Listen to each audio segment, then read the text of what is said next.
llamamos prestigio. Le prestó a Dios lo que a veces nosotros le llamamos imagen. A José no le importó su imagen, no le importó su prestigio. A José solo le importó saber que Dios había diseñado un plan para ellos. Y si Dios había diseñado ese plan, lo propio era que Dios cumpliera su plan, aunque su imagen y su prestigio quedaran en entredicho. ¿Qué dice también las Sagradas Escrituras? Las Sagradas Escrituras dice que Dios escogió a José como parte del proceso de su plan, no solamente por sus virtudes, no solamente por sus capacidades, sino porque extraordinariamente José era descendiente de David. Y la promesa que Dios había hecho a David era que de su descendencia saldría el vástago de Israel. Ahora, por el otro lado, mire qué dato interesante. Fue precisamente a José a quien se le dio el derecho de ponerle nombre a Jesús. Le pondrás por nombre Jesús. No fue María la que le puso el nombre, fue José. ¿Y por qué razón José le puso el nombre? Porque en el Imperio Romano, que era la ley que aplicaba en aquel momento en Israel, estaba precisamente lo que se conocía como la patria potestad.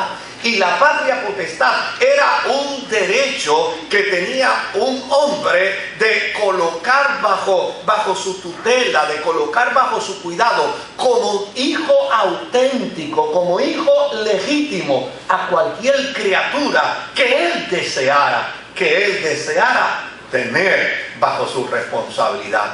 De hecho, esto se hacía bajo un proceso interesantísimo, porque el padre de la criatura que iba a renunciar a ese derecho de padre tenía que traer al niño a quien lo iba a adoptar, y lo traía una vez y lo traía dos veces, y luego de ello entonces lo dejaba un tiempo entre él para ver cómo este tutor lo iba a cuidar, lo iba a atender, y luego al final padre, tutor e hijo iban hasta el tribunal el tribunal romano, para allí declarar que esa criatura ahora venía a ser hijo del tutor en patria potestad. Y esto implicaba que el padre renunciaba absolutamente a su hijo y el tutor venía a ejercer la función total y absoluta del padre. Todo estaba tan bien definido en las Sagradas Escrituras y en el propósito de Dios, que sabe cómo terminó la experiencia. José es declarado padre de Jesús, porque llana y sencillamente se cumplió todo el proceso. José tuvo que caminar con María embarazada por las regiones de Jerusalén. José tuvo que asumir la responsabilidad de la vida y del cuidado de Jesús mediante la orden de Herodes. Él fue el responsable de cuidar al niño. Él tuvo que decidir a dónde iban a vivir para que se cumpliera la Escritura. José cumplió a cabalidad el concepto de la patria potestad, que le permitía entonces llamarse padre de Jesús y permitía que Jesús se pudiera llamar hijo de José.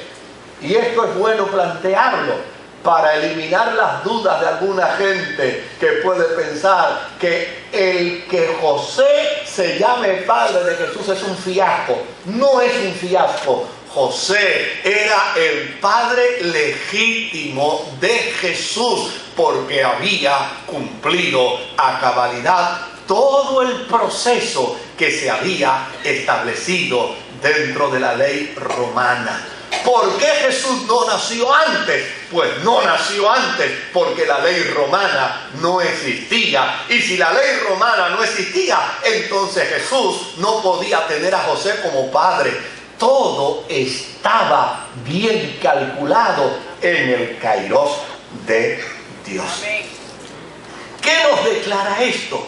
Esto nos declara que todo lo que Dios dice se cumple, que todo lo que Dios promete lo lleva al pie de la letra, que no hay nada que esté en descontrol en las manos de Dios, que no hay nada que desaparezca de su soberanía, que tú y yo probablemente estamos gritando ¡ay! Como resultado de la experiencia que estamos viviendo al presente, pero es importante que tú y yo entendamos con perfecta claridad el mensaje de la Navidad, porque en el mensaje de la Navidad se nos dice que cuando tú y yo decimos ¡ay!, que cuando tú y yo decimos me duele, que cuando tú y yo decimos no entiendo, que cuando tú y yo decimos esto es difícil, que cuando tú y yo decimos esto no se puede aguantar por mucho tiempo, cuando tú y yo tenemos preguntas existenciales con respecto a nuestra realidad de vida, nunca olvidemos que Dios está en control de todas nuestras circunstancias y Él sabrá dirigirnos conforme a su propósito y a su voluntad. Gracias, Señor. ¿Qué significa entonces la Navidad? La Navidad significa que Dios está con nosotros. Que Jesús nació donde nació David y donde la profecía lo declaraba. Porque a fin de cuentas el mensaje de Mateo es hacernos entender que Dios es un Dios preciso. Que los magos de Oriente salieron de las estrellas al Evangelio. Escuche bien, porque hay otros que salen del Evangelio para estrellarse.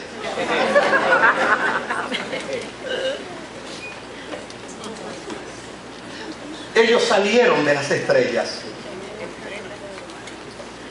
para encontrarse con el Mesías. Y déjeme decirle algo con mucha honradez. Yo he querido ser bien combativo y tal vez en algunos momentos pueda lucir irónico en mis expresiones. Y cuando usted lea el programa de esta semana va a descubrir, sí, que en ocasiones voy a ser irónico en mis expresiones. Por una simple y sencilla razón. El mundo ha pretendido distorsionar el mensaje de la Navidad. Y ellos tienen derecho a distorsionarlo, porque ellos están bajo la potestad del príncipe de este siglo. Y quien está bajo la potestad del príncipe de este siglo se siente con derecho a hacer lo que le viene en gana en contra del Evangelio. Pero si bien es cierto, yo puedo reconocer que quien está bajo la potestad del príncipe de este siglo puede sentirse en derecho de hacer lo que le viene en gana con respecto a la fe cristiana, yo también debo afirmar que como cristiano yo tengo el perfecto derecho de defender los valores de mi fe y de afirmar los valores de mi fe y de fortalecer los valores de mi fe y enseñar las Escrituras para que los valores de nuestra fe sean los que perduren y no sean los valores de la fe perversa de este sistema mundanal. Precisamente en la noche de ayer, respondiendo a una llamada de Carlos Figueroa, que me decía: pastor, el sistema que baja en todo el programa de internet ya se agotó y hay que llamar a la compañía para volverlo a activar. Yo llamaba a la compañía para que lo volvieran a activar. Y una vez llamé a la compañía, mire qué interesante. La persona que me atendía desde Argentina. Y lo próximo que me dijo, como eso se lo dan escrito, yo no sé si usted ha llamado, yo llamo a estas compañías de telefónica y ahí es donde yo pruebo que tengo una capacidad de tolerancia extraordinaria. Yo llamo para un problema. Mira, no me están entrando los mensajes y me quieren vender la plomería y me quieren vender el arreglo del carro y me quieren vender 20 cosas. Digo, mira, si estoy llamando, sí, pero Señor, permítame decirle también. Digo, pero ya para, chicos, si lo que estoy llamando es para una sola cosa. Al final me dice, felices fiestas. Le dije, felices fiestas no, feliz Navidad. Me dijo, sí, felices fiestas no, feliz Navidad.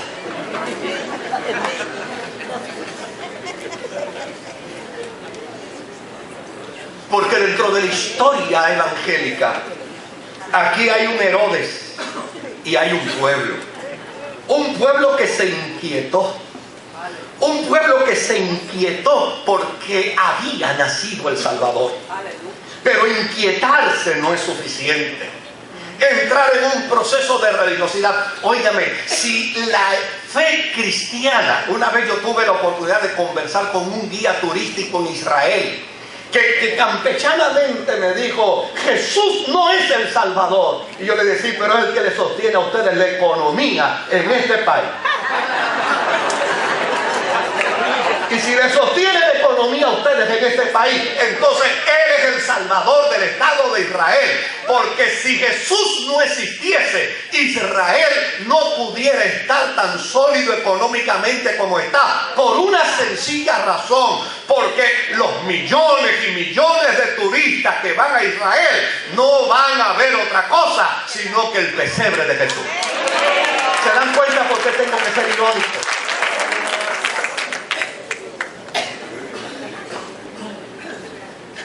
Ahora, escuche bien. Herodes y el pueblo se inquietó. ¿Qué manifiesta esto? Que tanto la monarquía como la religión de aquel momento reconocía que iba a nacer el Cristo, tal y como estaba profetizado, pero iban a asumir una postura de total indiferencia ante el Cristo. La misma actitud de indiferencia que hoy vemos en nuestra sociedad. Todos los sistemas económicos rogaron que llegara la Navidad, porque pensaron que la Navidad les iba a resolver el problema de la economía del 2013 y los iba a ayudar para entrar al 2014 con un poco de solidez económica, pero lo hacen con una total indiferencia a la fe. ¿Sabe? Ahora le prohíben a las agencias de gobierno en muchos lugares decir feliz Navidad. Ahora le prohíben a las agencias de gobierno poner a sus empleados algún mensaje alusivo al nacimiento de Jesús. Llana y sencillamente la religión de hoy y el sistema político de hoy tiene perfecto entendimiento del nacimiento de Jesús, porque el nacimiento de Jesús no es solo una cuestión de fe, no es solo una cuestión de cumplimiento profético. El nacimiento de Jesús es una pieza de evidencia histórica. Nadie puede negar que Jesús no haya nacido. Nadie puede negar el nacimiento de Jesús. De hecho, las historias se dividen para hablar de antes de Cristo y después de Cristo. Pero la iglesia debe entender que siempre habrá Herodes que requerirán de la fe, pero lo harán con acciones dañinas. Siempre habrán Herodes que querrán que llegue el tiempo de la Navidad, no para postrarse ante Jesús, sino para nutrir sus arcas económicas. Siempre habrá Herodes que tendrán la intención de que la iglesia siga promoviendo la festividad navideña, porque les conviene a su bolsillo, porque les conviene a su economía, pero nunca estarán dispuestos para llegar al pesebre y postrarse ante la presencia de el Salvador. Gloria a Dios. Gloria a Dios. que aun cuando haya un sistema político y un sistema religioso y un sistema social que no esté dispuesto a postrarse ante Dios, siempre Dios proveerá de magos de Oriente que estarán dispuestos para llegar hasta el pesebre y postrarse ante Él para adorarle. Navidad es el cumplimiento preciso de Dios para todos los mortales. Navidad es el cumplimiento preciso de Dios para hacernos entender que hay una bendita esperanza en la experiencia de la fe. Escuchaba del coro una expresión dentro de uno de los cánticos: ve y dilo en las montañas. ¿Sabe?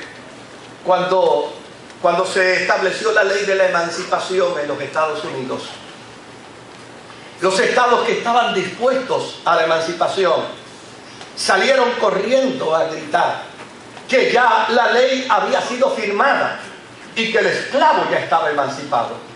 Pero ¿sabe algo?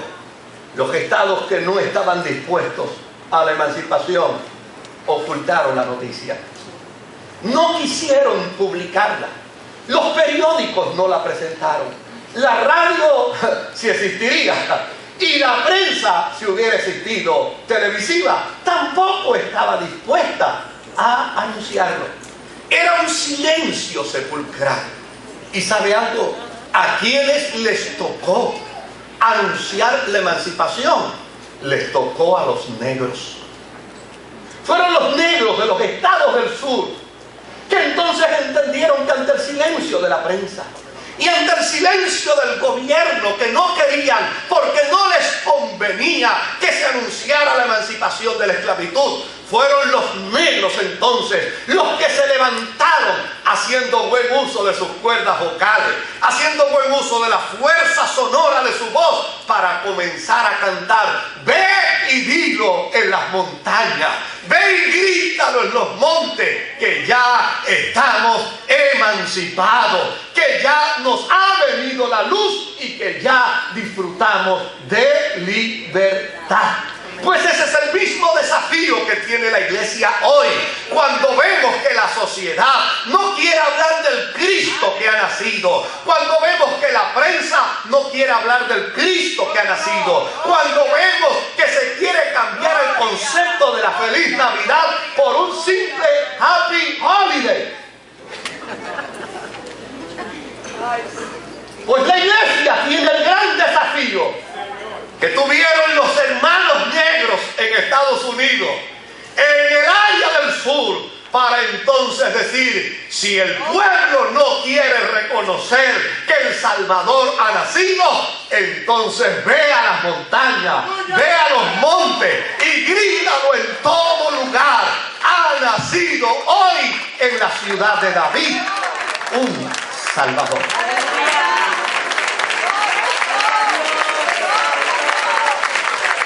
Eso de Happy Holiday, eso de felices fiestas, es algo así como pretender convertir en genérico, en abstracto, en invisible, el mensaje que la Biblia nos ha demandado para que lo proclamemos desde un monte alto. Al pasar de los años, hemos estado observando que esta extraña intromisión pervierte y destruye con su lenguaje los verdaderos valores de la fe cristiana. Dese una revisadita a sus postales. Si dice Happy Holiday, bótela.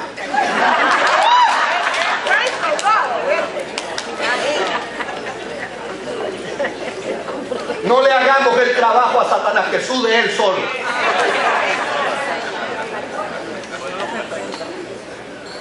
No existe detrás de esto una organización.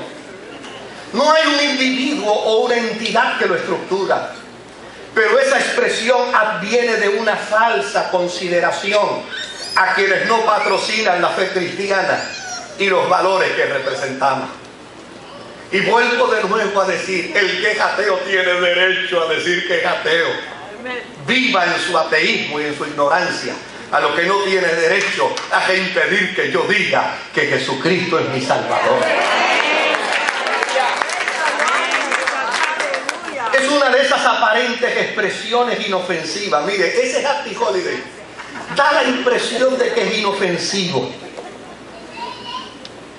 Pero cuando yo lo analizo desde el punto de vista bíblico y lo comparo, descubro que es similar a la expresión astuta de la serpiente que le fue formulada a Eva en el huerto del Edén, con que Dios os ha prohibido comer del árbol de la vida. ¿No sabéis que si de él comiereis, seréis como dioses?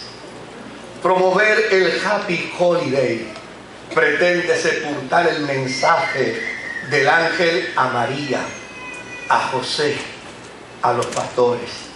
Ese mensaje que dice: ha nacido hoy en la ciudad de David un Salvador. Y es importante que la iglesia entienda que nosotros no estamos celebrando un Happy Holiday, que nada vicia al corazón o al alma del individuo. ¿Qué es eso de Happy Holiday? ¿Qué mensaje transmite eso de nuestra fe? ¿Qué plantea? ¿Qué verdad evangélica dice esa porquería de expresión? No, querido, estamos celebrando el día en que el plan y el propósito de Dios se cumplió, reconciliando en Jesús a la humanidad. Está claro que la trillada expresión esconde la agenda del infierno y nos afirma el concepto de lenguaje distorsionado es igual a pensamiento distorsionado. Si la iglesia cae en la trampa del Happy Holiday, está distorsionando su pensamiento. Yo estoy seguro que algunos de ustedes dicen: ay, Dios mío, yo que puse en mi casa Happy Holiday. Vaya y arranquen. Ponga: Jesucristo nació. Si eres cristiano, olvida para siempre esa insignificante y exigua expresión de Happy Holiday y proclama a todos los vientos: feliz Navidad, que plantea que ha nacido el Salvador. Y si tienes dificultad para decirlo en español, entonces dilo en inglés, pero dilo cristianamente: Merry Christmas. Pero no digas Happy Holiday, porque con Happy Holiday no estamos diciendo lo que la iglesia tiene que decir. La iglesia es la continuación de la voz de los ángeles, proclamando el nacimiento de Jesús a María, a José, a los pastores y a los magos. La iglesia es la voz que debe levantarse para decir: os ha nacido hoy en la ciudad de David un Salvador. Y si Cristo no cambia tu vida, jamás podrás cambiar. Que Dios me los bendiga, querido. Póngase en pie un momento. Póngase en pie.